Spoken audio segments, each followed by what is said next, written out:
I saw a lot of stuff today, guys. Didn't know if I learned much, but I did remember that Will Levis is still Will Levis. And Patriots might have some hope, and the Bucs offense put up the first 50-point game of any team this season. With that said, though, here's the play of the day. Obviously, the Week 6 recap.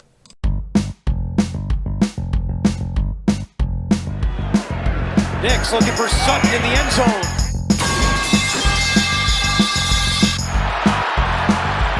They're going to confer and talk about it. No signal yet.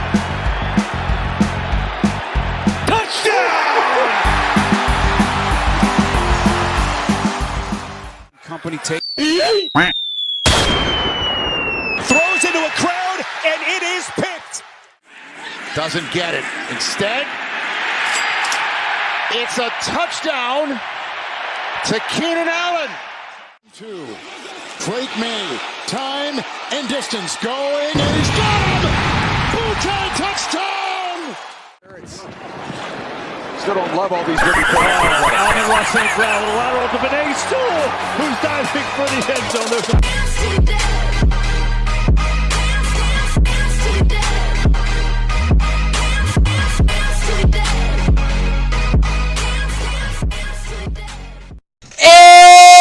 And with that, what is going on, guys? Welcome back to the Fun of L. Of course, please like and subscribe if you guys enjoy the Week 6 NFL Sunday recap. Obviously, it was a wild Sunday of football. We had 12 games just like last week. I'll tell you guys the teams in the bye again if somebody didn't remember. But obviously, some stuff happened. Nothing insane, really. I mean, there's a couple bad injuries, which we'll get to in a second. But yeah, nothing crazy. Feeling pretty good. Everything went right for the Rams this week. But either way, let's get right into it. Either way, Jordan Maggie, I don't know who this guy is. He might be back, though, so that's cool. Jonathan Allen tore his pec, basically putting him out for the season, so any Commanders fans, that really does suck. I would not be surprised if they did trade for somebody. Obviously, they're in a pretty good spot right now, and that's a division that, again, teams are begging them to take. So, yeah, they got to make a trade for that, because, again, not having Jonathan Allen's not good. I'll just tell you right then and now, and, yeah, they're definitely going to need him. Hamstring for Tyjae Spears hasn't really got much play this season, so I don't really know what to talk about there. Or any run, really, at all. But, yeah, again, Steelers got some guys injured. Cole Holcomb really being the only one that, again, could be critical for them. Eagles-wise, Darius Slay had a little bit of a weird knee injury. It wasn't anything bad, but it was a little bit weird. Jordan, Mailata, he, messed his hamstring up. It wasn't, crazy, but, again, similar to, Darius Slay, it was a little bit weird. Again, Devin Singletary still dealing with the groin injury. Keep going up. Not really much for the Saints or the Patriots. I mean, yeah, Martu Mapu, he kind of actually really messed up his neck. Dylan Parham, foot injury, he's questionable for next week against the Rams. Jags, nothing crazy. Yeah, same thing with the Colts. Keep looking at these. Oh, yeah, Jalen Reed messed up his ankle. I think he left early, if I'm not mistaken. Where is he? The Texans had somebody. Who was it? It wasn't, no, I'm thinking concussion. That's for Chris Olave. We're the Saints. Chris Olave, concussion. Honestly, I would be surprised if he played this week, guys, because, again, having the concussion, it was pretty rough hit, too, there on the fumble. You see that in the highlights. I wouldn't expect him to play against the Broncos, of course. We'll have the Thursday Night Football preview on Thursday, so you'll be able to see that, obviously, but more on that. I just want to say that now, so again, you're not wondering that throughout the next couple of days. Nothing much for the, yeah, keep going up. Oh yeah, Manuel has a pec injury. He could be out. Aiden Hutchinson's going to be out for the rest of the season, guys. That was by far the biggest injury. I pray for him. I hope he has a good recovery. I dealt with what is called leg injury, where again, a rod was had to put in his leg. It wasn't the exact same injury, but he broke his fibula and his tibia, which are basically the two huge bones in your lower leg, and he had to get a rod put in there. So 6 to 8 month recovery, I can see that for sure. But again, I really hope he recovers, because yeah, it's not fun by any means, obviously. But I think he'll be back and he'll be really good. But yeah, Aiden Hutchinson, prayers on his recovery, and yeah, that really sucks for the Lions. Nick Harris messed up his leg too. I don't think it was as bad though as the hamstring for Jordan Mailata, but he still messed it up. Nothing really much going up here though. Jonah Williams, we could see him back next week. Outside that though, again, they're playing Monday Night Football, so we don't know for sure there. Injuries wise, Jake Moody's doubtful against the Chiefs. That would really suck. Again, that's a rematch of the Super Bowl. If you don't remember somehow, Travarius Ward injured his knee. He's questionable. Outside of that though, I mean, Yeah, I think Cesar Ruiz not Cesar Ruiz, Derek Carr, and he's not going to probably play again for the second straight week. I'll tell you how that one went for Spencer Rattler in his rookie debut. Travis Etienne, I don't think he played last week. No, he didn't play in London. He probably won't play against the Patriots either. Nothing really major outside of that, though, for the injuries. And with that, all again, hope you guys got some good information out of this, what is it called, the Week 6 NFL Sunday, just Week 6 injury report. So all I got for you guys here, let's get into our first game, which obviously was from London. And yeah, for the Jags, London's been pretty friendly for them the past couple years. Was it yesterday? Well, here you go.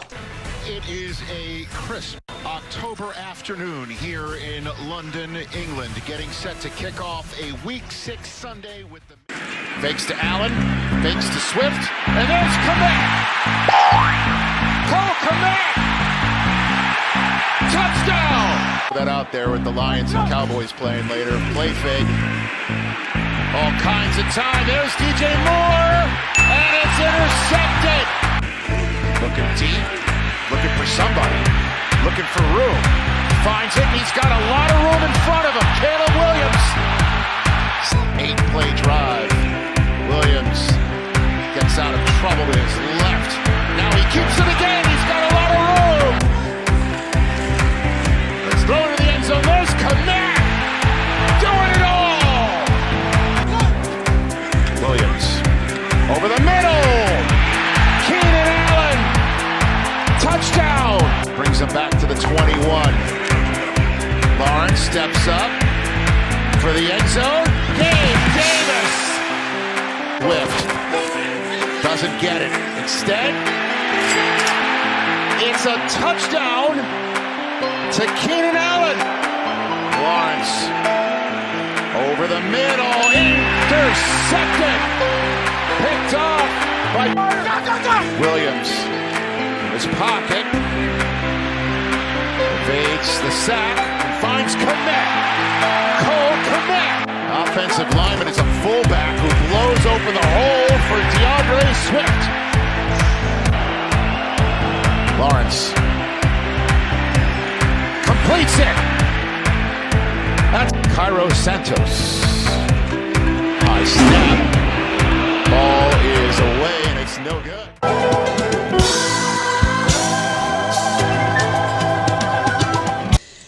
And the Bears, I don't even know how to describe this one. Whatever, they completely blew out the Jaguars with a 35-point performance for the second straight week, I guess. Again, 35-16 was the final score. It was them all the way. They got up to an early lead after, again, well, not really an early lead. They got put up 14 after the Jags scored 3 in the first quarter, after a pretty ugly first quarter for them.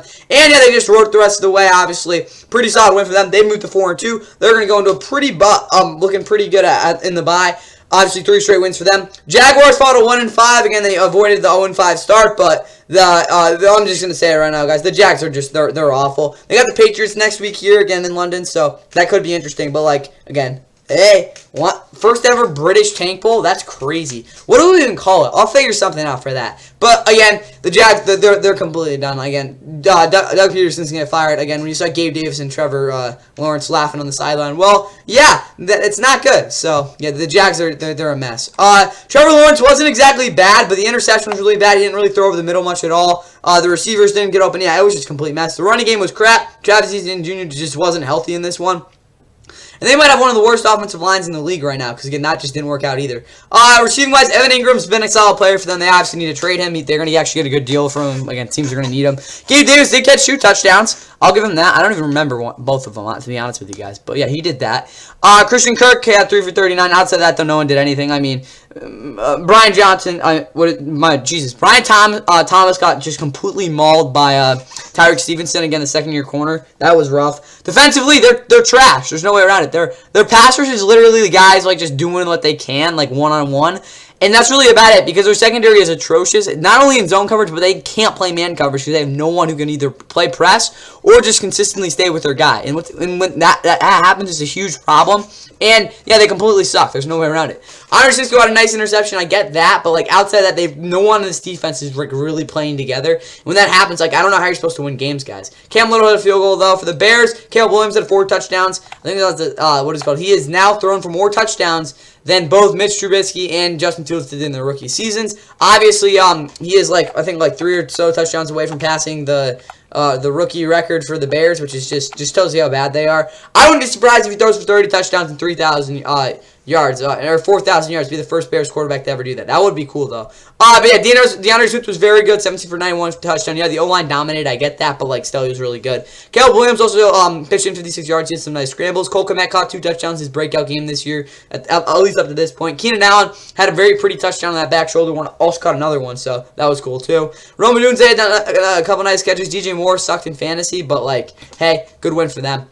Defensively, Jalen Jones was a beast at 10 tackles. He's like the Jalen Jones you don't know exists. Because you got the guy in the Colts and then got this Jalen Jones.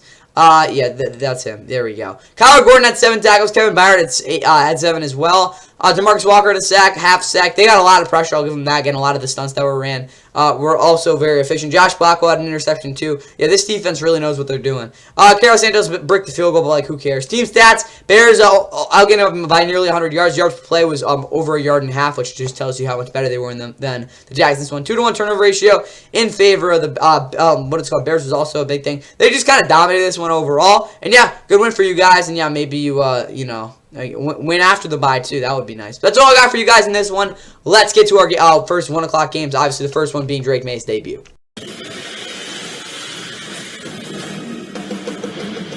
From Foxborough, Massachusetts, CBS Sports presents the National Football League. Diggs back there. They fake to him. Mixon wanting to go out. Here comes White to the end zone. Caught. Dell. Touchdown. First and goal. Stroud, Tunsil the block. Mixon, touchdown. And just like that, 2 possessions, 2. Made to the air. Time. And intercepted.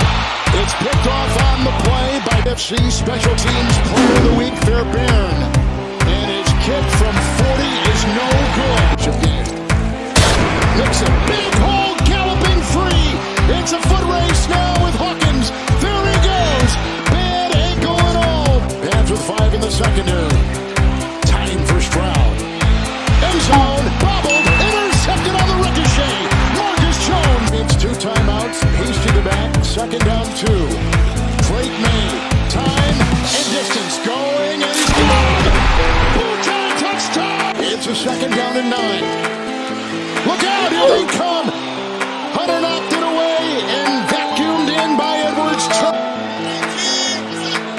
Second down and goal. Stover in motion to the end zone. Caught. Touchdown. Stephon Diggs. Game new center today. Ben Brown. Look out. Here he gets it away in time. A low catch made by Hooper. Oh, he fumbled the ball. 2 red zone offense. First and goal. Good block. Jacobs. That's a touchdown.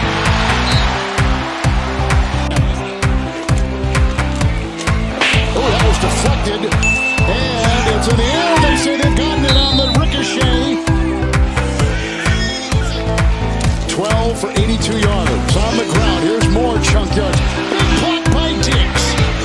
It's a pylon. It's a touchdown. Third down and 5. Made to the air. Got him. Inside. Running is Thomas. Touchdown. Getting a block outside from Schultz. Finding room. There he goes. It's a foot race with Tavai and Gonzalez, who pushes him out before he... Gibson remains in the backfield after having that last carry. Oh, from behind they get him. It's another sack. It's the 3rd today for Anderson. The pain, this purple rain.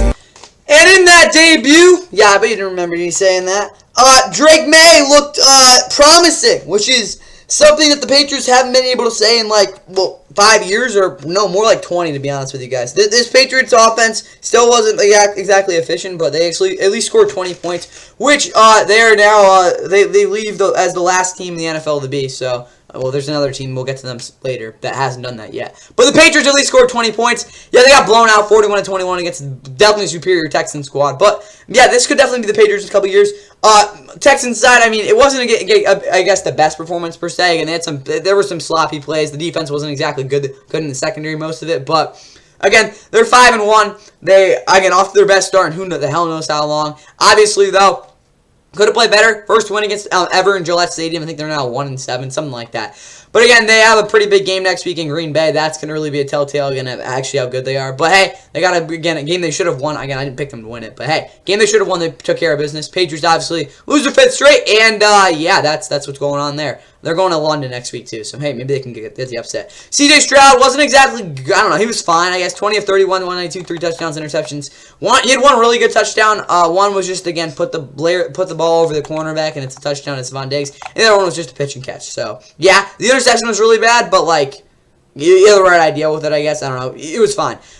Joe Mixon, again, he's a beast in fantasy for me. He has like 30 points in 2 games he's played. So unless his ankle falls apart again, I think he's going to be pretty good with that this year. 13 carries, 102 yards, and a touchdown, of course, averaging 7 yards per carry. This O-line loves to block for him, I can tell you that right now. Damian Pierce, 8 for 76, though, and also scored a touchdown, 54 yards. So, yeah, maybe the Patriots defense sucks. Yeah, probably. Stephon Diggs, 6 for 77, and a touchdown. Tank Dell also caught a touchdown as well as Joe Mixon out of the backfield. Like I said, very good for fantasy. Dalton Schultz, 4 catches for 27 yards. He did something, at least, again, for a backup tight end. You're going to get a lot worse. Cam Akers, though, 2 for -1, so yeah, that's not great. They ran the ball with 4 different backs, though, which is pretty interesting for sure. Defensively, Will Anderson Jr. had his best game of his career up to this point at 8 tackles and 3 freaking sacks. He feasted on Vadarian Law. I don't even know if he's starting, to be honest with you guys. The Patriots just aren't. They're not really doing too much here. No, it was Dramonte Jacobs. No, it was Vadarian Law, too. What am I talking about? Yeah, he just feasted in this one. I mean, he had a blast. Neville Ewert had 7 tackles. Eric Murray also had an interception, as well as Kalen Balak. His interception was really nice. Again, the rookie. Him and Jared Verse, I think, are at the top of the leaderboard for Rookie of the Year, at least at this point. Dino Hunter also had a sack, so overall defensively they looked very impressive. Kyler Fairbairn, yeah, he bricked 1 field goal, but like for a guy so reliable, like whatever. Patriots, Drake May, like I said, he was very promising through his first career touchdown. That was the longest Patriots touchdown I saw since week 2 of like 3 years ago. It was like a 40-yarder, I think. Then he found Demario Douglas for another touchdown too. Like, you got to be pretty happy with what you saw from him in this one. Yeah, the 3 turnovers were really bad. I mean, again, you probably should have seen the guy coming on that one. First interception, he threw again, like, right to Kalen Bullock. Like, what are you doing? And then the second interception, I mean, like, whatever, I guess. That was just a weird play. Drake May led them in rushing, which tells you how bad this O-line is. I'm just telling you right now. Antonio Gibson has no vision. Like, I mean, we knew that coming into the league, but, like, he looked really bad in this one. Demario Douglas, obviously, like, the 34-yard touchdown. There we go there. Keyshawn Booty, he had a 40-yarder. Hunter Henry also caught a touchdown. So, again, overall, offensively, they had some guys involved. No one was really that great. But, again, Demario Douglas had arguably the best game of his career at this point. So, yeah, solid game by the Patriots offense, which is you never say. Defensively, again, they were hampered by a lot of turnovers by the offense. But, again, Marcus Jones had a nice interception. And, yeah, they were just out there. Their run defense, what is it called? The gap control by the what is called the D-line, which basically means like how good how leveraged are you, needs to be worked out, because again, Devon Gotcho is the only guy really closing down or sealing any holes. When that does happen, it's really hard for the linebackers to make plays. Team stats though, yeah, Texans outgained them by not actually even that much, to be honest with you. 4 turnovers though for the Patriots. Actually kind of lost in this one, but hey, they put up a good fight, and that's all that matters, I guess. That's all I got for you guys here. Let's get to an AFC South matchup.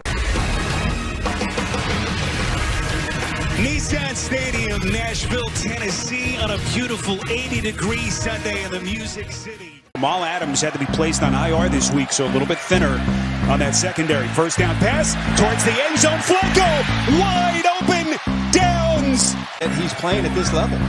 Fake handoff, Flacco's pass, picked off, intercepted, Amani Hooker. The burden timeout there to avoid a play clock penalty.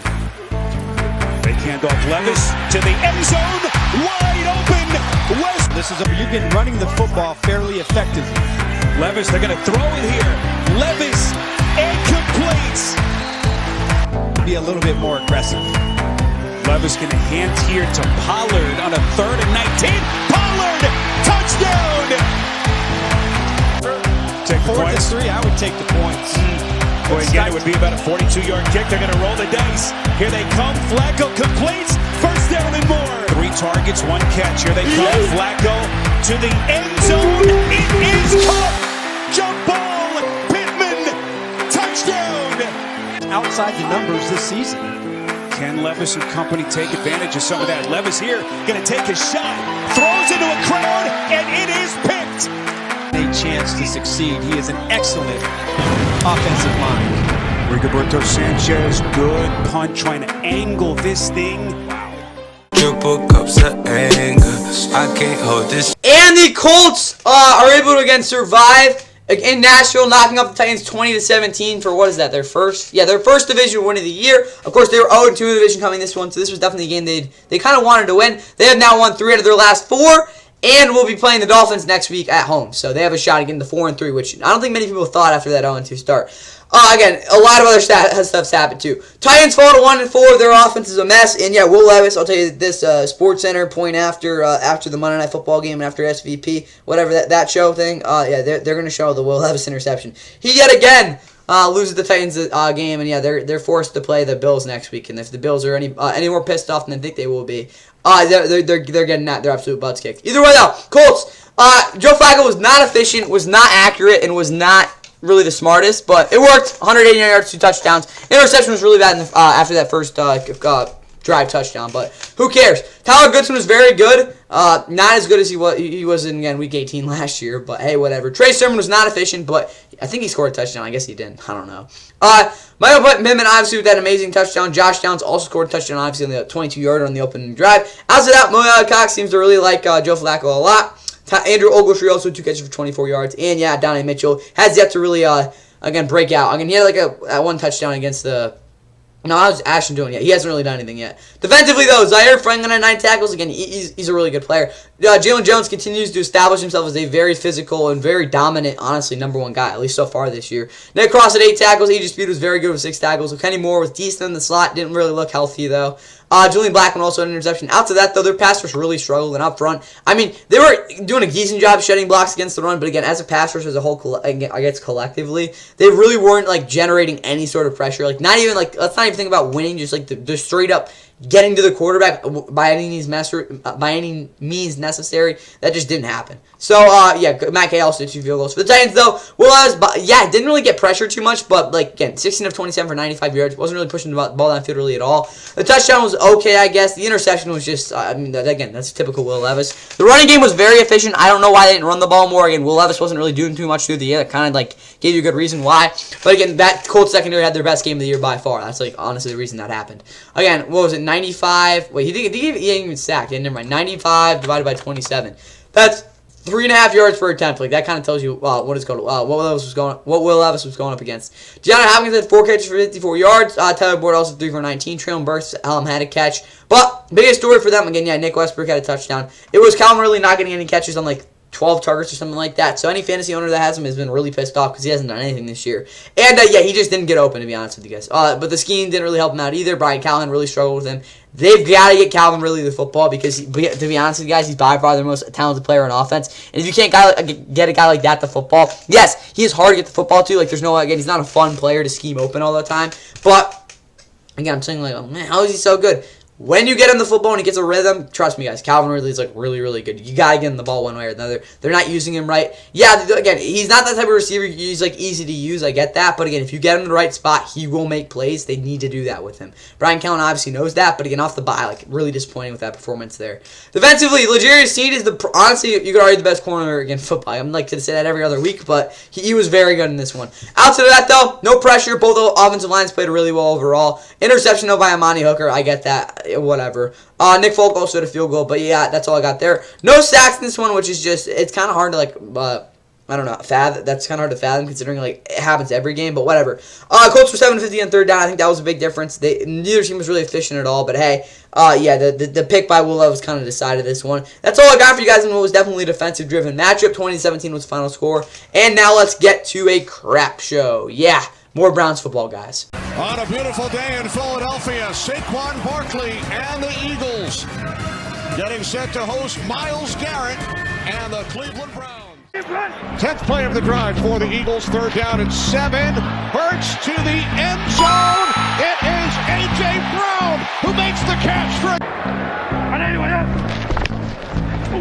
down and 1. Hurts wrapped up. From 57, it's blocked. Blocked by Myles Garrett. Wow. And it's taken back. Dustin Hopkins, 52-yard attempt from the left hash. From 52, Hopkins' kick is no good. 45. Hurts complete. Wide open. Smith in the sideline. Devontae Smith into the end zone. The 48 on 2nd down. Hurts going deep. And the catch is made by Brown. Top and rain, this night feeling. And the Browns offense shows yet again why they are the best in football. Of course, the Eagles are able to escape them, I guess. I don't know. 20-16 was the final score. They held on to get their third win of the season. Still don't look very good, but again, they got the win nonetheless. They will be playing I don't even know who the heck they're playing next week. The Eagles are playing the Giants. So, Saquon's return next week, which is definitely desperately needed for him. But Browns, again, they're playing another cupcake. Browns lose their, fourth straight. And yeah, they're really, really bad, but I don't think it gets any easier. They're playing Browns are, what are they obviously really suck, but they are playing let me think here. Oh, yeah, they're playing the Bengals. That's going to be a tough one for me to pick.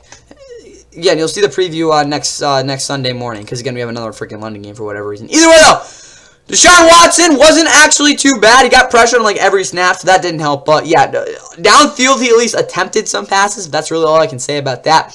Fails to throw for 200 yards. I think he hasn't thrown for 200 yards in a game this year. I think that's the only quarterback in the league to do that. Also, the Browns are the only team in the NFL, honestly, first team in 10 years, that's back in 2014, to not score 20 points at all in the first 6 games. That is insane.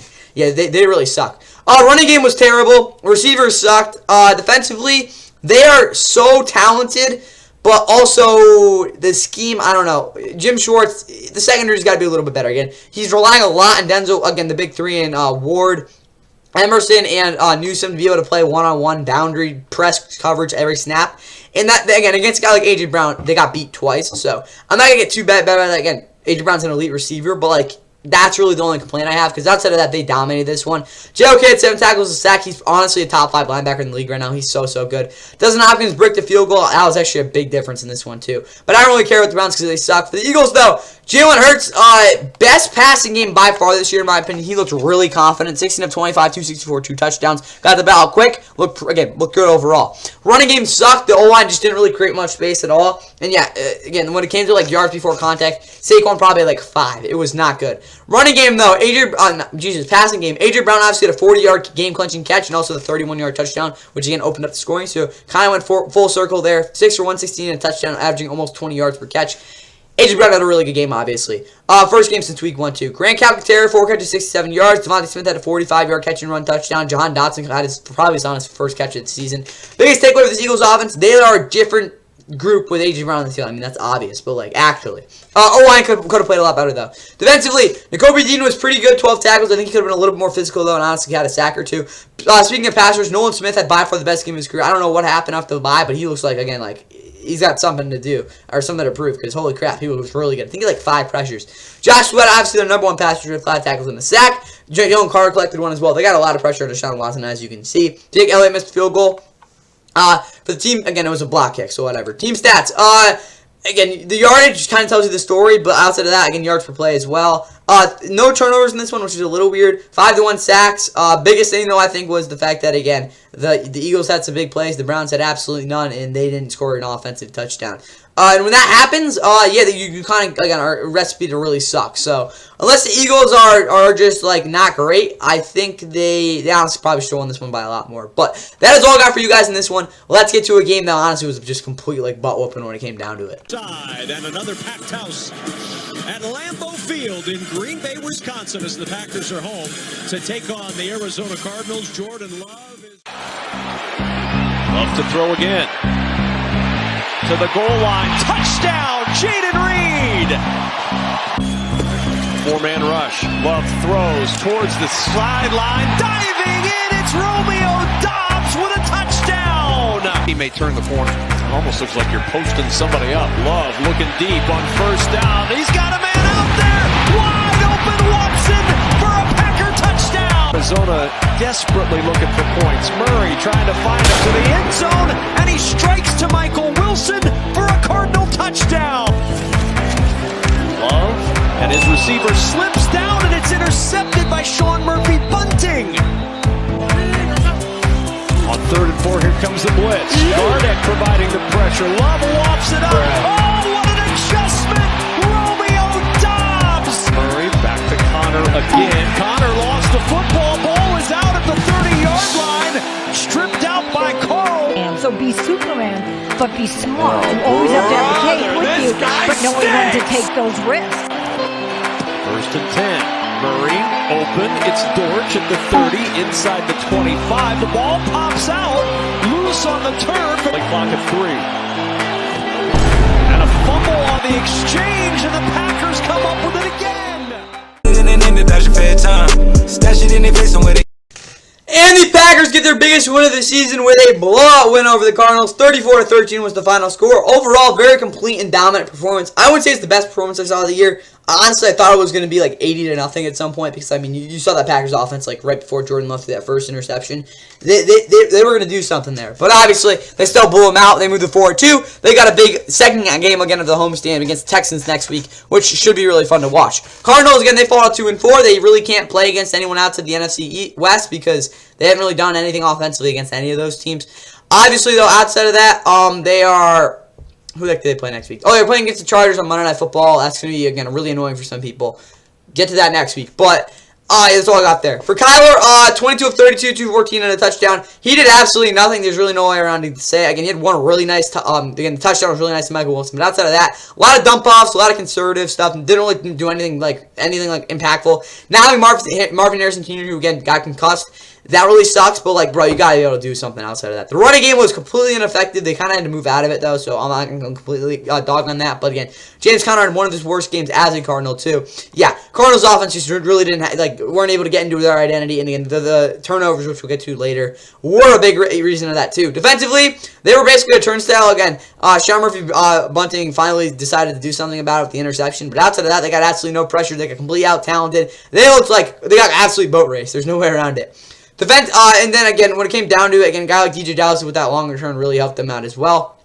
For the Packers, though, Jordan Love, again, outside of that really dumb interception, he was, like, really, really good. I mean, again, when it came down to the fact that, again, he was able to heave a ball off his back foot, which should have been a pick, like, just any other play would have been a pick. To Romeo Doubs, who also caught 2 touchdowns on 3 catches, which is ridiculous. Yeah, that kind of tells you the game with that. Christian Watson has the 45-yard deep post touchdown. Ben Sims also 2 for 38. Jan Reed also caught a touchdown. I mean, again, everything went right for this Packers offense. Running game wasn't exactly efficient, but, like, I mean, most of this was just garbage time runs for Josh Jacobs. So that's really the skewed there. But 22-32 though, 258 for Jordan Love. Obviously, the biggest thing though, they can run the football, and that's not, again, the scariest part about this Packers team is, again, when a team like the Packers can just run the football. And again, with the guy like Jordan Love, who can just huck the ball around the yard too. It's so hard to stop an offense like that. And that's what I get, again, why I'm so bullish in the fact that I have been for really all of this year. It's because they can run the football on you. Honestly, it's like 2021, where, again, they could run the football on you, like, at will at times. And obviously, have a guy like Jordan Love who can just huck the ball around the yard. So, again, when you have stuff like that, it's getting really hard to stop. I think that will go a long way for them. Defensively, they're big and strong and just completely overpower the Cardinals in a lot of ways. Very aggressive defensively, and that went a long way. Xavier McKinney, though, bro, what the hell were they doing, bro? Why did they make that signing? Like, you didn't have an interception this week. What happened? Evan Williams is a guy who, again, I think fits his defense like a glove, as well as Ederson Cooper. Again, those two working together in the box looks like, again, bread and butter. Javon Bullard, another rookie. Like, they've got 3 rookies basically starting at this point, and they're all doing a fantastic job. Quay Walker at 11 tackles. Braden Everson's just not a very good kicker. I think him and Aaron Carlson are just like, yeah, like, you saw what I did last year. You're about to do the exact same thing. Team stats. Packers had over 430 yards of offense. Again, 179 yards on the ground. Wasn't an efficient 179 yards, but they still hit that. Had the ball for like almost 2/3 of the game. 3 fumbles though by the Cardinals was the biggest killer in this one. Again, even if they didn't have that, I wouldn't expect them to eclipse like more than like maybe 20 points. But still, you can't turn over the ball 3 times. Like, at least fumble it and expect to do anything sort of meaningful in a game. That's all I got for you guys in this one. Yeah, dominant win by the Packers. They're just really good. Now let's get to, again, a game that many people thought was gonna be really good, but obviously the Bucs said, Spencer Rattler, welcome to the Bucs Saints rivalry, a key NFC South showdown. Yeah, get your smelling salts and popcorn ready as Baker Mayfield leads the Bucs. Round pick out of Oregon. It's been their leading rusher. First and goal, Mayfield for Godwin. An impressive opening Tampa Bay drive. Another completion, but it was dropped by Chris Olave. It's picked up by Antoine Winfield back the other way. They let this play go all the way through. And 47-yard punch. Shaheed's got room. And there goes Rashid Shaheed. The spark that the Saints needed. It's a touchdown to the punt return. Marshawn Lattimore and Mike Evans. It's been everybody else. Mayfield over the middle. Picked off. It is Paulson Adebo. Considering. Mayfield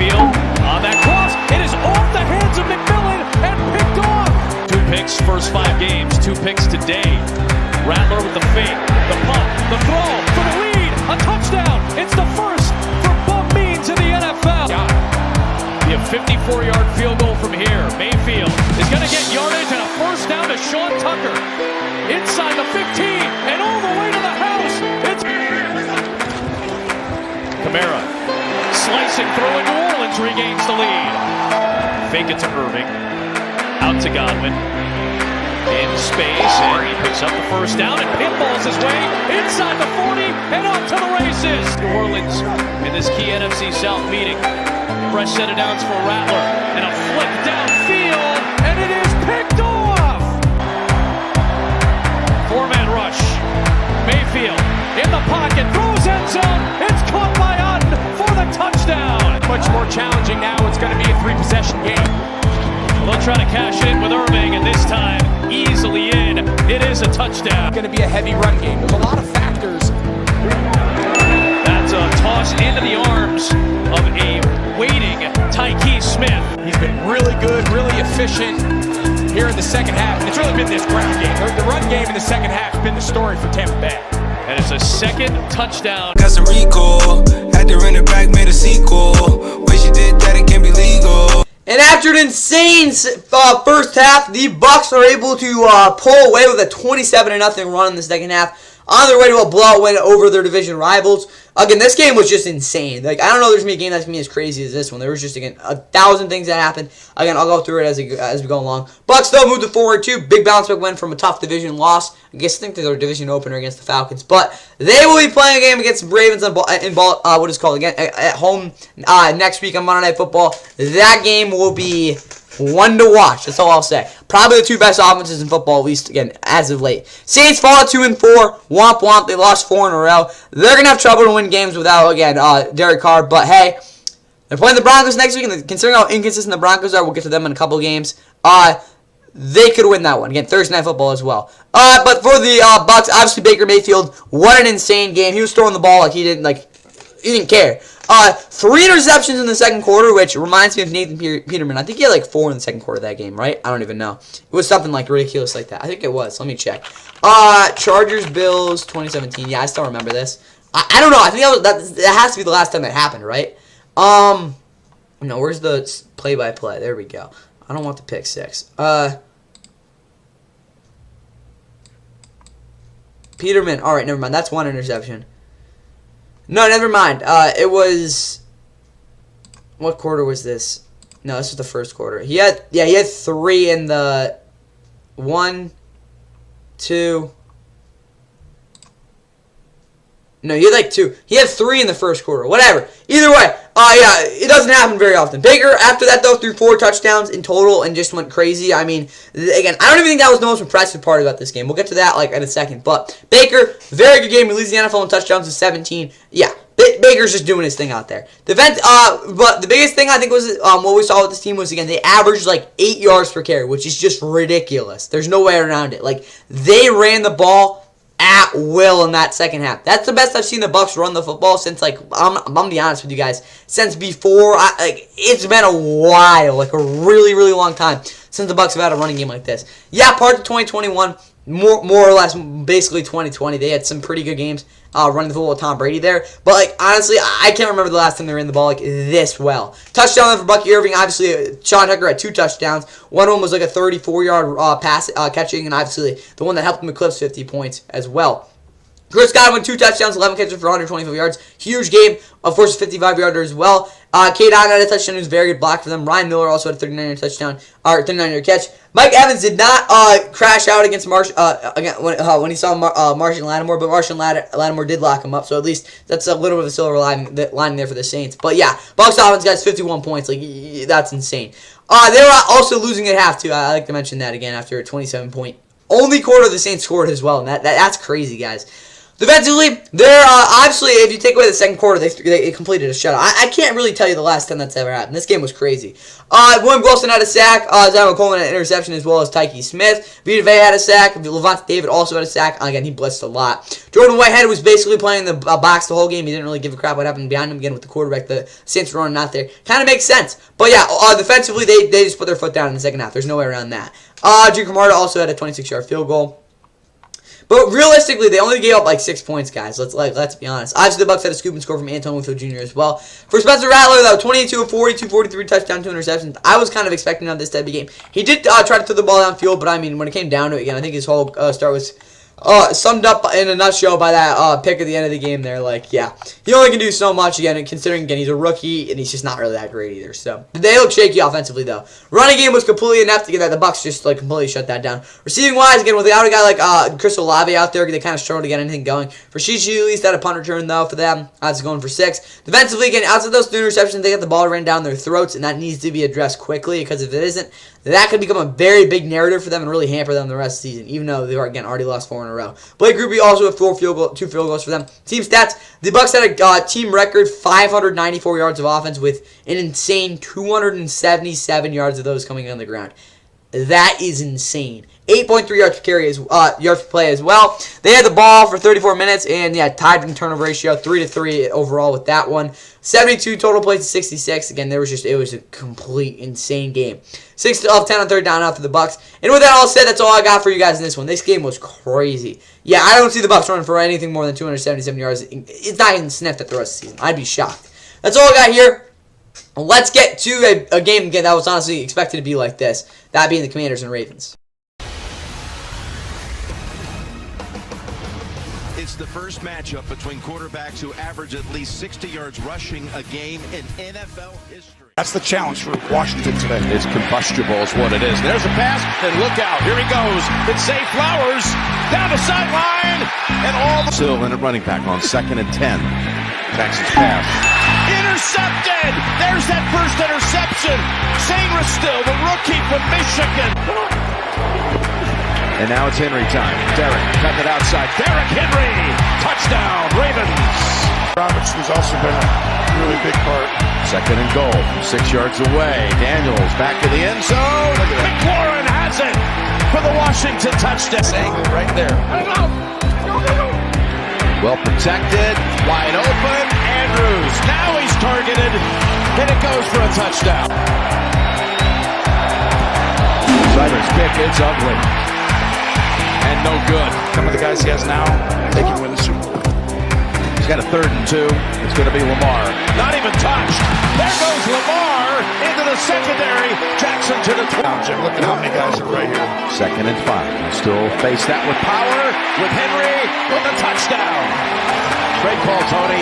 Blitzes, you throw it here. If he pops out, give it to him. Here it is. To the end zone. It is caught. Touchdown. The timing was to perfection.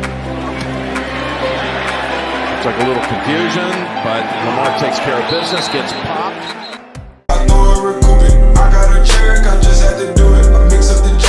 And a score that, dang it, guys, well, the Commanders hit that late field goal. Yeah, it was a very, I'd say, like, expected outcome. The Ravens are able to knock off, again, a young Commanders team 30-23 and get their 4th straight win. My bad, I almost spazzed out there. They'll be heading to Tampa next week in a pretty big matchup against the Bucs. Commanders, though, I don't even know if they're playing Tampa.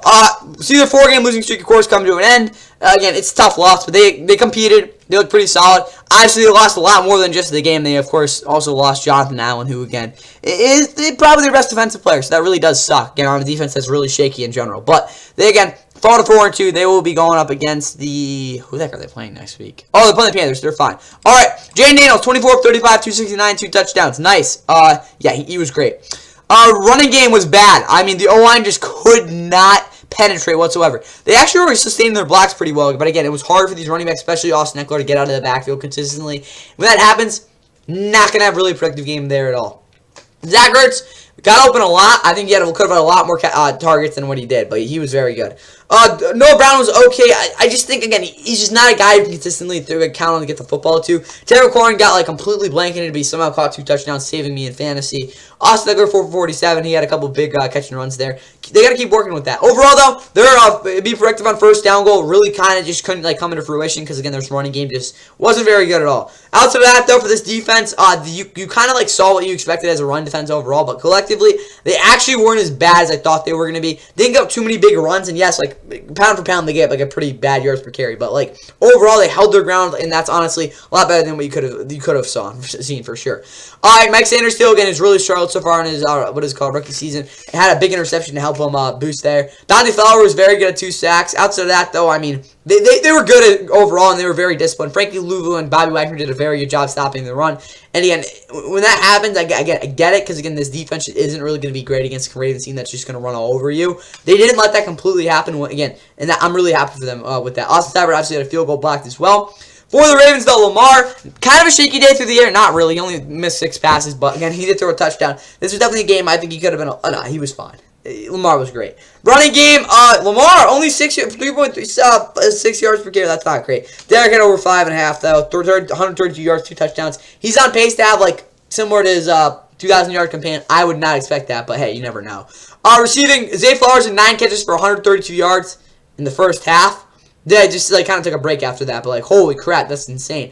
Rashad Bateman 4 for 71, obviously had a big catch and run there in like the 3rd quarter, if I'm not mistaken. Morgan Andrews showed up with a touchdown. Outside of that, though, again some splash plays, but again overall offensively, a lot of it was the running game. Again, just had an overall very stable game. When that does happen, probably gonna win a lot of them. Defensively, very good. Didn't give up really any big plays, and that's honestly all I can talk about there because that's really all I gotta say. On film, very conservative, and again, I didn't get to watch too much of them. I'll probably watch more of it during the week, but like yeah. Judson Hooker also had 3 field goals. For the team stats, though, the Ravens had almost 500 yards of offense, as they usually do. Again, that's insane. But they had the ball for almost, honestly, for like a good amount, over a half, 50% more than what the Commanders were able to output there. Outside of that, though, they were a lot more efficient on 3rd down. Not really a lot more. They were more efficient on 3rd down. And those are actually a big difference, too. Obviously, Lamar with the game-clinching run. Tempers flare there at the end, too. But, yeah, Ravens get a win you expected there. Now let's get to a game that was honestly supposed to be a lot more ugly than it did. But, hey, it was still pretty ugly overall.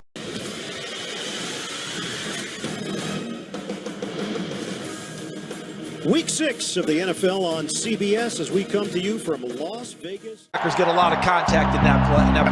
Madison stays in there. Madison slicing. He's in. Touchdown. Raiders. Dylan Laube out of New Hampshire. Laube loses the football and the Steelers have it. 40 seconds to go first half. Fake it. Fields running for the touchdown. Starting to exert its will. Another punt here for A.J. Cole, his 3rd, and they get there. Punt is blocked. Ball is still free. You pitch it to Najee Harris. Harris sidesteps, gets to the sideline. Najee Harris dives for the pylon. This week limited practice on Friday. O'Connell, a deep shot. He's got his man. DJ Turner with the grab and goal. Shotgun. O'Connell give. Abdullah. Oh, he lost it! The Steelers have it. Abdullah coughs it up. For Las Vegas. Dime package for the Steelers. O'Connell delivers it downfield, and he delivers it to the other team. Dante Jackson with the pick. Fake it. Fields does it himself. Touchdown, Steelers. Riot, drop.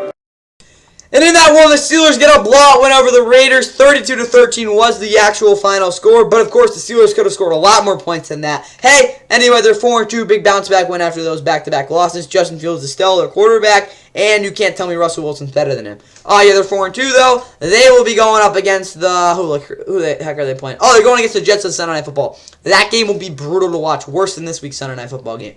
Again, that'll be at the end of the video. But there we go.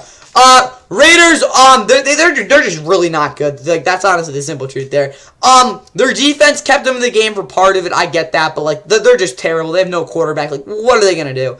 Yeah, they're 2-4 though. They're playing the Rams next week, and I really hope we just absolutely like take all our frustrations on them. Probably not because we're gonna lose somehow, but like, please. The Steelers, though, Justin Fields, similar typical game for him. Not really throwing the ball much. Not really doing anything with it. 145 yards, 14-25. But he did have 2 touchdowns, and obviously a crucial one before the half because that offense was really struggling there. But, hey, he got in the end zone on a 4th down at the end of the half there. Najee scored his longest touchdown, and I can't even remember. I think it was like 2021. Browns, Steelers, 2022. Big Ben last game. Where's ESPN? There we go. All right, where's that touchdown? It was 37 yards. So almost his longest career touchdown, because I cannot remember a run that's longer than that. Like, Najee just doesn't really take the ball that far. But, hey, he had a touchdown, 106 yards. It was really a good dive there as well. Great there. And Justin Fields obviously had another winner rushing touchdown as well. Receiving-wise, I mean, they did their thing. Like, yeah, not really expecting too much there. Defensively, though, they forced 2 fumbles. TJ kind of like boosted his, kind of like a slow start. Not really, but like you get the point there. Cameron Hayward looked like his normal self. 4 tackles and a sack. Secondary was very good. Dante Jackson also had an interception. Chris Boswell, 4 for 4 on field goals. He's honestly the second best or even the third best. Maybe even the best kicker in the NFL right now. He's so good. Aiden O'Connell had 1 really good throw. His touchdown was pretty solid too. But outside of that, I mean, they didn't really do anything after like that first quarter. And as a result, they got blown out. Aiden O'Connell, again, just an dead average quarterback, and he played dead average in this one. Running game was awful. The running backs both fumbled, so both of them like in really bad spots too. Brock Bowers, 9 for 71. He was pretty good overall. Outside that, though, no one really got open. Yeah, Jacoby Myers didn't even play. I don't think he did. Defensively, they actually were kind of like a non-factor in my opinion in this one, because their run defense could have been a lot worse or a lot better. I don't even know. Like, any way you put it, it still wasn't very good. Their pass, the secondary, though, played very, very well. I think Caleb Von Jason had a really nice sack as well. So not really too mad about how this defense played. I just think they could have been a little bit better against the run. Team stats, yeah, whatever. 3 turnovers by the Raiders. Again, that was really the biggest difference. That's the reason they kind of sucked in this one. But yeah, you saw the Steelers really didn't outgain them at all. They just had 183 rushing yards, and they they didn't turn over the ball 3 times. That's all I got for you guys in this one, though. Steelers get their 4th win of the season. Let's get to it. And the division match, of course, in the AFC West. Denver, Colorado. It's an AFC West showdown between the 2-2 LA. Knicks, plenty of time. Now fires deep over the middle. Incomplete and intercepted. Picked off on the play by Elijah Molden. This is his 11th pass of the first quarter, and he's got an open man on the wheel route. It's the rookie, Kamani Vidal. His first play of the drive, their longest since 2001. Herbert in trouble, and he's sacked, and the ball comes out. Into LA territory, here is Williams on the carry. The ball comes out. Chargers saying they have it. Big play. Disley in motion. Dobbins on the carry. Dobbins spun down. No! They're saying he's in. Pressure's coming, and Nix escapes. But Dupree whipped on him. Nix keeps the play alive. Now he's going to run. Nix has the first down. Into Chargers territory. Herbert will throw. One-on-one on the outside. It is caught. Well, that's why you throw the football. Nix throws. He's got Bailey at the 20. Bailey at the 10. Nix has time to fire his end zone. Touchdown. Troy Franklin.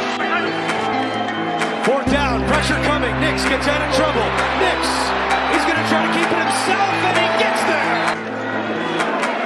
Nix looking for Sutton in the end zone, and it is with one hand was he in. Situation where you spread everybody out. Here's Mims. Hell no! Put the whole game on my neck. Run it up. And the Chargers are the ones who were able to again get on top and again now move to 2-1 in the division against a Broncos squad that was looking to move to 2-0 in the division. Obviously, we're riding in on a 3-game winning streak. That came to a close with this offensive masterpiece. They got shut out for the first 3 quarters, and then finally decided to do something. But it was too little too late as the Chargers were able to hold on. Offensively, very sequenced and steady game. Yeah, in the 4th quarter, they didn't really do anything. But like outside of that, again, honestly, probably the best offensive performance we've seen from the Chargers so far this year. They again get back on the winning streak after again 2-game losing streak before that bye. They will be going against the who the heck are they even playing next week? Oh yeah, they're going to Arizona, so that'll be nice. Broncos are on Thursday Night Football. For Justin Herbert though, 21 of 34, 237, and a really pretty touchdown. No, not really. It was a good touchdown, but by far the most passing yards he's had so far this year in a game. And yeah, he looked pretty good. Running game not efficient, but it worked. Receiving wise, Semi Foco again got roasted by Andrew Cattle on that one catch. But yeah, really good game. Len McConkey, he might be their best receiver, and that's just not really a good thing because he's awesome, but like, come on. Kamani Valdal had his first touch 30-yard touchdown. But overall, offensively, again, they did enough. And again, the O-line play was very good as well. Defensively, though, Aloy Gilman is very good. 10 tackles out of sack. Derwin James just really wasn't very effective. Elijah Molden had an interception, though. Morgan Fox had a sack. I was this Bud Dupree got like 8 pressures with no sacks, which I don't even know how he does that anymore. It's like just 8 pressures in general. But, yeah, defensively, they did a pretty good job. Digger, the kicker, out of 46-yard field goal. For the Broncos, Bo Nix was out there. That's probably all I can say, though. Nah, he did a lot. Again, was running for his life on some plays. I think he just tried to do too much, and the interception at the beginning of the game really sucked too. But 19 of 33, 216, 2 touchdowns, interception. They really struggled when they got in the red zone, as well as the fact that, again, Bo Nix leading them in rushing kind of tells you they didn't really run the football. And this team just isn't very good offensively when they don't do that. Receiving-wise, Devon Valley, he had that one catch and run that didn't really show in the highlights, but he was decent.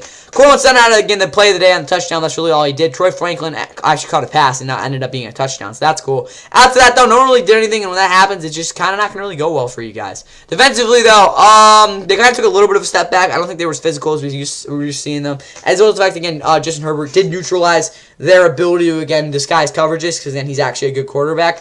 But Jaquan Millen was still very good. Nick Benito also had a sack. Jonathan Cooper was pretty good off the edge. Could have had a couple more pressures. Justin Strand kind of struggled, I think, overall in terms of some of those throws that were over his head. He needs to get a little bit deeper there in those drops, again, in coverage. Brandon Jones did 12 tackles, though, and obviously Will Lutz hit a field goal, 40-yarder to be exact. Team stats, both teams had over 300 yards. Scherzer just had 315. They also controlled the clock for a lot longer time. They were very, very good on third down. Didn't mention that, but again, I didn't really get it. It was kind of just like a subtle thing. But they went 11 of 18. So whenever, again, as a defense, you go over 10 yards in terms of conversion rate, you got to stress that during the week. And honestly, as your Broncos fan, you guys want that to be, again, dominated this week on Thursday Night Football. But again, 2 turnovers by the Chargers. Broncos also didn't really help their case. Either way, though, Chargers win this division matchup. Again, I think they'll play a rematch in a couple weeks, something like that. But again, Broncos are on Thursday night. Chargers will be playing a pretty big one. No, I don't know. They're playing on Monday Night Football against Cardinals next week. But that's all I got for you guys here. Let's get to our 425 games. First, starting out with the game that I was way too close. I don't know. Here were the highlights. A Deep South matchup. Andy Dalton and Carolina host the Falcons and Kirk Cousins, who's coming off a 500-yard passing day. Man across the board. 0. Dalton trying to throw quick. He does. And what a catch! Deontay Johnson. He went back and snared that thing for 6. Game and the way he's developing. Bijan Robinson is into the end zone for a Falcon touchdown. 3rd and 5. Cousins throws. Knocked away, but caught by Ray McLeod on the deflection. Cousins, pressure coming, but got rid of it. And what a grab by McLeod. Ball came out at the end. He wasn't kidding. Cousins open.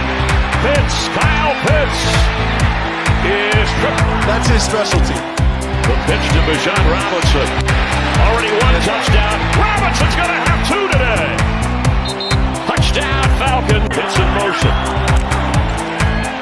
Cousins fires. Oh, touchdown Falcons. Drake London sits in the end zone. He's got a moment. Throws one quick. Oh, fingertip grab. Leggett gets the 6. Alton going deep. Oh, what do we say?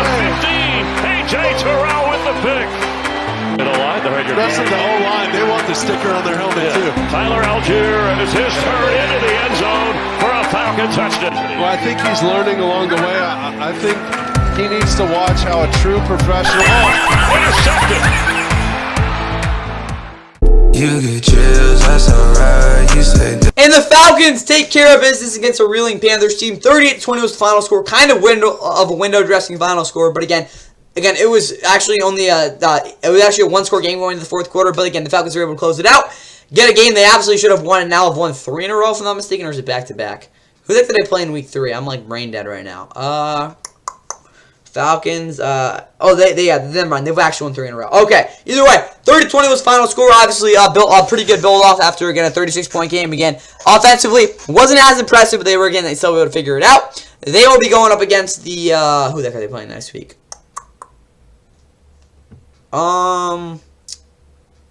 Falcons are playing the I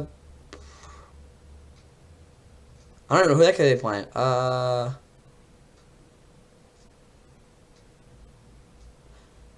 let me get back to you guys on that one. But for the Panthers, obviously, they've gone 1-5. They've lost 3 in a row. They've gotten outscored like 150 to like 34, something like that, 54. I don't even know. They've really struggled over the past 3 weeks, and yeah, that's for good reason too. They will be going up against the. I'm gonna lose this one too, ain't I?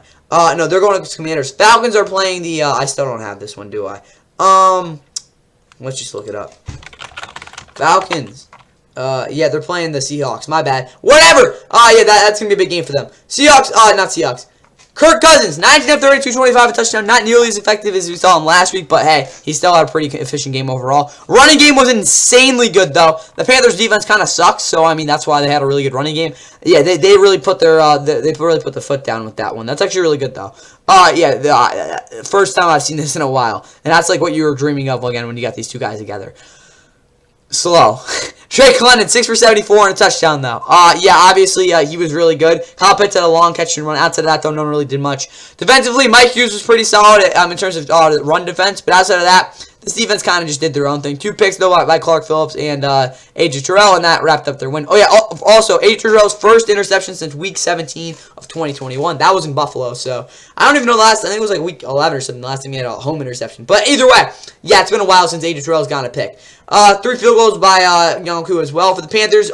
Andy Dalton was just kind of out there, again, kind of doing his own thing. Second interception was really funny because, again, Mark Sanders was kind of, praising him. The first one was, that was also pretty bad too. But 221 yards, gave him a chance in the first half. The running game should have been utilized a little bit more than it was. True Hubbard, again, is reincarnated Barry Sanders right now. Deontay Johnson had a touchdown to begin the game, kind of faded after that. Jadavion Sanders is definitely their starting tight end. Xavier Legette, very good touchdown at the end of the half. Jalen Coker, still the best name in football. For this defense, they're terrible. And yeah, Eddie Pinheiro had 2 field goals. All right, for the team stats, again, the Falcons actually didn't even out-gain them by that as much as I thought they would. But again, having nearly 200 yards on the ground with 6.2 yards per play, that'll go a long way to winning a game. Again, having the ball a little bit longer, 2 picks by Andy Dalton, and that gets you to the final score. But that's all I got for you guys in this one. Again, it was a lot closer than I think it actually could have been at some points. But the Falcons obviously get a win. I wouldn't say it was a unforgettable game, but a game that honestly, yeah, you probably won't remember at the end of the season. Either way, though, Falcons hit the 4-2. Their best record since they made the playoffs back in 2017. Maybe even 2016. I think it was actually 2016.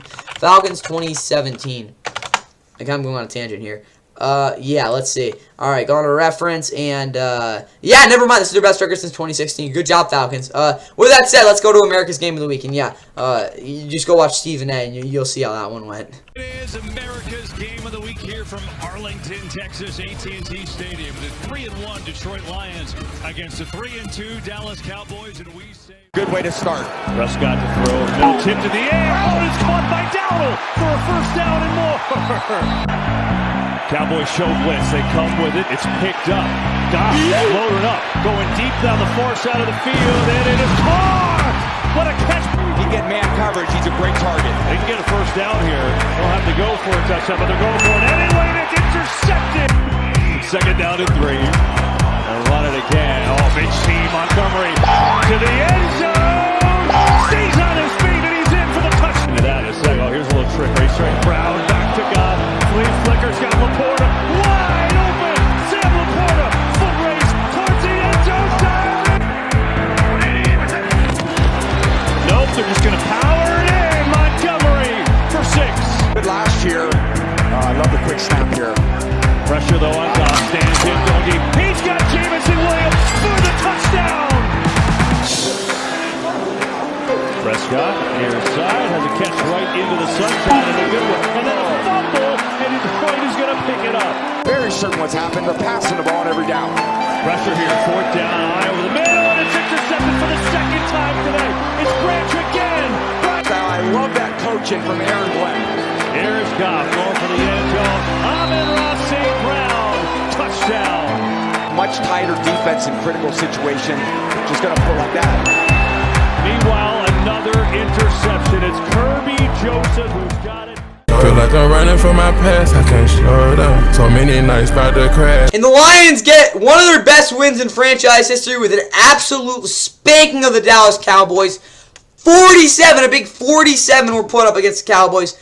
9 by them, and yeah, that's a recipe for the Cowboys' biggest loss, not only in Jerry world, but under Jerry Jones at home. And yeah, the Lions moved to 4-1, but they also lost Aiden Hutchinson, whose entire lower leg shattered. So that sucks, but they got the win. Again, it's so bad, but like they at least got the win, I guess. 3 straight for them though, and they look really good. But again, losing Aiden Hutchinson is just, it's about as bad as it can get. Cowboys, they moved back to 500, and yeah, they're really bad. We'll talk about all their issues in a second though. But obviously for the Lions, they will be going up against the Vikings next week. I have a very, very passionate prediction about that one, which again I'll talk about next week. But for Jared Goff, he was just about as good as he was in week 4. 18 of 25, 315, 3 touchdowns. All the touchdowns were beauties. Not really, but yeah. David Montgomery insanely efficient on 2 touchdowns, as well as Jahmyr Gibbs not having a touchdown, but still being very good. Jameson Williams led him with, again, the 37-yard touchdown, as well as some other big plays. Caught a touchdown as well. Amon St. Brown had 37 yards, as well as, again, garbage time touchdown. Sam Laporta's 52-yard trick play touchdown led the way for them as well. Tim Patrick also had a big play and looks to be, again, a guy who could definitely be a contributor for most of the rest of the season. Cleveland and him are kind of battling out, though, so I like Tim Patrick more because, again, like what he's been through, but hey, they're both pretty good. Defensively, Amik Robertson was very good in the slot. Again, Brian Branch is a beast, had 2 picks, one of them obviously diving in the end zone in that second drive. Oli McNeil, also a beast, had a career high 2 sacks, if I'm not mistaken. Kirby Joseph also had an interception. He's been a beast as well. And yeah, this defense had their way against the bad Cowboys offense. Yeah, 4 field goals by Jake Bates as well. And yeah, you can't really complain at all for the Lions. Like they outside the Aiden Hutchinson thing, they were awesome. Cowboys fall back to 500. They're on a bye week next week. They really need it. But yeah, biggest thing though, they can't run the football. And when you can't run the football, you can't throw the football. And when you can't throw the football, you can't move the ball. And when you can't move the ball, you score 9 points. When you don't score 9 points, makes the defense on the field longer. The defense on the long field, they get 47 points, and yeah, you get absolutely destroyed. So in basic terms, yeah, they suck. Dak barely, I don't even think he had 50%. 178 yards, 2 interceptions. He was awful. Cooper Rush was also pretty bad. He had an interception as well. Again, like I said, they can't run the football. CeeDee Lamb's getting completely locked up because, again, he's the only guy who can do anything on this offense. Defensively, turnstiles. Again, they were awful. Secondary, I will say, actually wasn't too terrible, but again, they still weren't very good. Braden Aubrey was the only guy doing anything on this team. Yeah, the Cowboys are they're a complete mess. Lions had almost 500 yards in offense and 184 yards on the ground, with actually doubling them in yards per play, which is just freaking crazy. But a complete total of 5 turnovers from the Cowboys. I think 3 of them, something ridiculous like that, were in the red zone. That's insane. But either way, yeah, they suck. So yeah, I don't really want to talk about this game anymore because, again, it was just complete dismantling. And yeah, again, you could go see the funeral pictures. I mean, funeral music, Jesus, of the Cowboys fans about with this game. But hey, yeah, the Lions are really good, and the Cowboys are they're just awful. So with that said, let's get to probably the ugliest Sunday night football game you'll probably see all year. What a beautiful sight on a Sunday night. It's the Big Apple. And across the Hudson River on the Jersey side. The screen. Jones. What the hell?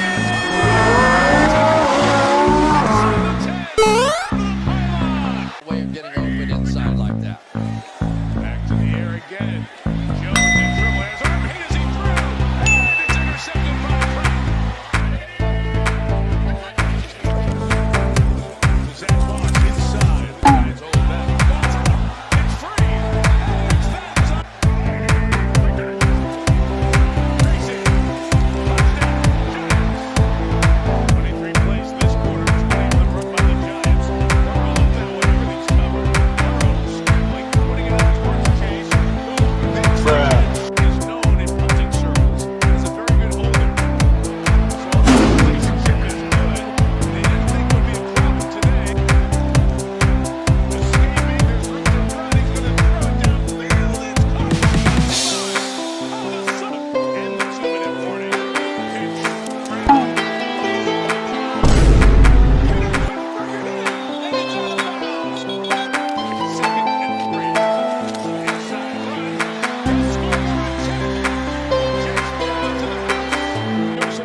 And like the Cowboys, the Giants are now 0-3 at home. Unlike the Cowboys, they haven't gotten outscored 119 to it was ridiculous. But yeah, they're not as undominant as the Cowboys at home. But either way, they lose 17-7. Was probably the boringest Saturday Night Football game since Week 11 of 2019, when like the Rams, the Bengals needed to get a must win. Yeah, the Rams got one. But either way, 17-7 was the final score. Bengals moved to 2-4.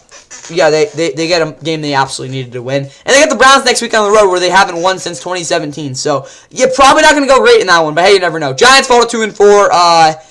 Rough week next week. Saquon's return. See what they can do in that one. But, again, I don't want to make this too long. Joe Burrow was very mediocre through the year. He'd made 3 really good throws. Outside of that, though, it wasn't very effective. Running game, Joe Burrow had his 47-yard touchdown to open the game. I would be very surprised if he ever had to run even close to his long, even nonetheless for a touchdown, ever for them with that. But hey, beats me. Alex Smith had a 70-something yard run back in 2017 when he was 30-something. It wasn't for a touchdown though, so there you go. Chase Brown had a touchdown as well on 53 yards. Didn't really run the ball in this one. T again, 7 for 77. He was admirable as a receiver. Not much in fantasy though. Haha, yeah. Let's go there. But yeah, Jamar Chase was pretty decent as well. Again, no one really did anything crazy though. Defensively, they were good overall, very opportunistic, and Jermaine Pratt had the tip, and then, not him, who is it? Miles Murphy, someone absolutely demolished Daniel Jones and then the interception. But either way, they frustrated the heck out of that Giants defense, Giants offense, my bad. Trey Anderson obviously had his way with 2 sacks, but yeah, defensively they had a really good game. Evan McPherson also had a field goal for the Giants. Daniel Jones wasn't great. He hasn't really ever been good in prime time. Struggled to hit throws on the outside of the numbers, and even up the middle, still wasn't very good. He had 56 rushing yards, though, which led the team. Tyron Tracy Jr., big step back from, again, a career game last week against the Seahawks. Did score a touchdown, which, again, was their lone points in this one. Darius Slay had a 57-yard game, again, identical as Tyron Tracy Jr. Either way, though, this offense did absolutely nothing. Again, when you have that type of stuff like that happen, kind of hard to win football games. Defensively, though, they kind of got impatient, but they did have 6 sacks. That was good. Weren't opportunistic. Again, Tyler Newbin dropped that pick, or what it's called, couldn't pick up that fumble. But overall, they kept him in the game. That's really all you can ask. Greg Joseph was completely abysmal. Of course, he had two missed field goals. Team stats, though, Giants actually outgained him, which I'm actually surprised by, but hey, you never know. Again, they were just completely out-efficient. I don't even know how to pronounce that. Whatever. They had the ball longer. Both teams turned over the football. This game sucked. Yeah, the Bengals were a better team, but they shouldn't have won this one. So, that's all I got for you guys in this one. Hope you guys enjoyed Sunday Night Football. Not really. This game sucked. And yeah, see you for the Monday Night Football recap tomorrow. And yeah, I'll leave down your reactions in the comment sections below about this weekend of football. They send Williams out as a receiver.